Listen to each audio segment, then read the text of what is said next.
Quel est l'avenir des Airbnb dans les grandes villes comme Toronto, Montréal? Suis-moi, on va jaser de ça.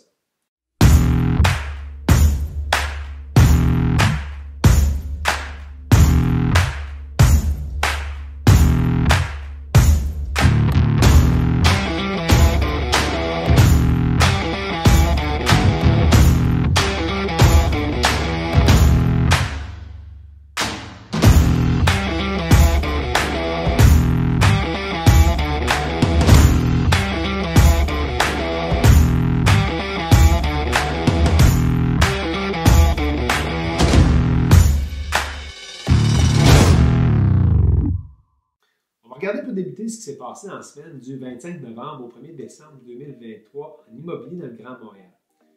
Reste jusqu'à la fin parce que je vais commenter un article qui est vraiment super intéressant sur l'impact de la taxe sur les propriétés vacantes à Toronto. Donc, il y a eu 353 nouvelles inscriptions pour la période du 25 au 1er. 289 propriétés qui ont expiré. Ça signifie évidemment que les contrats sont venus à terme. Ça ne s'est pas vendu. 269 ventes officialisé sur le territoire de Montréal. Grand gagnant de la semaine au niveau de l'activité, c'est vraiment le secteur de Ville-Marie, encore dans le segment du condo, prix de vente médian de 507 500, délai médian de vente 91 jours.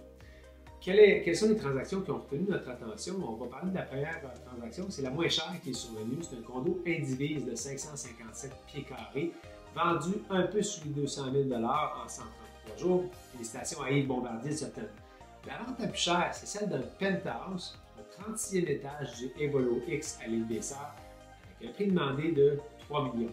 Ça s'est vendu en 213 jours. Bravo à Joseph Montanaro, courtier instructeur. Maintenant, l'article de la semaine qui a retenu mon attention, je vais mettre en lumière une décision importante de la Ville de Toronto qui pourrait avoir des répercussions au-delà de cette ville-là.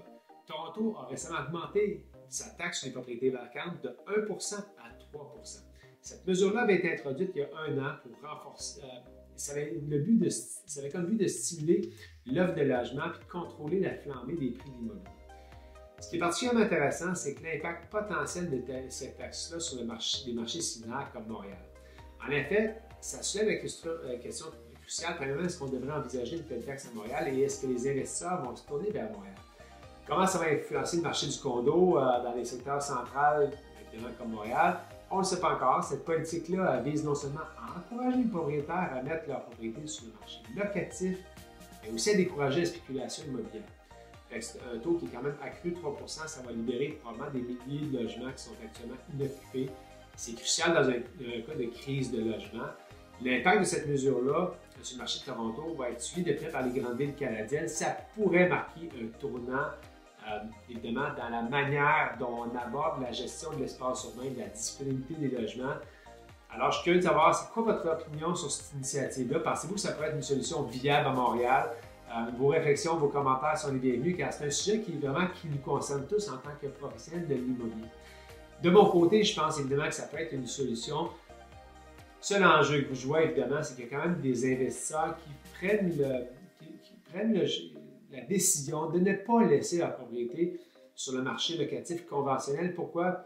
Parce qu'évidemment, les taux augmentés sont plus durs à rentabiliser les propriétés, les logements qui sont en location court terme, évidemment, génèrent quand même des bénéfices très intéressants. Évidemment, il y a eu l'incendie à Montréal qui nous a forcé à revoir les façons de faire dans leur Airbnb, de repenser la façon dont les propriétaires se responsabilisent. Ceci étant dit, je pense que Montréal a quand même pris une décision qui a un impact important au niveau financier, je pense, pour bien des propriétaires qui étaient très responsables par rapport à leur gestion des Airbnb, des gestions des locations. Toronto avait un problème beaucoup plus important que le nôtre parce que beaucoup d'investisseurs étrangers investissaient, laissaient des appartements vacants. Ce qu'il y a sur le marché actuellement à Toronto, là, il y a des centaines et des centaines de condos qui sont vacants actuellement, qui ont toujours été vacants, qui n'ont même jamais été mis en location parce que c'est un endroit pour, évidemment, investir de l'argent pour des étrangers. Donc, c'est à y penser.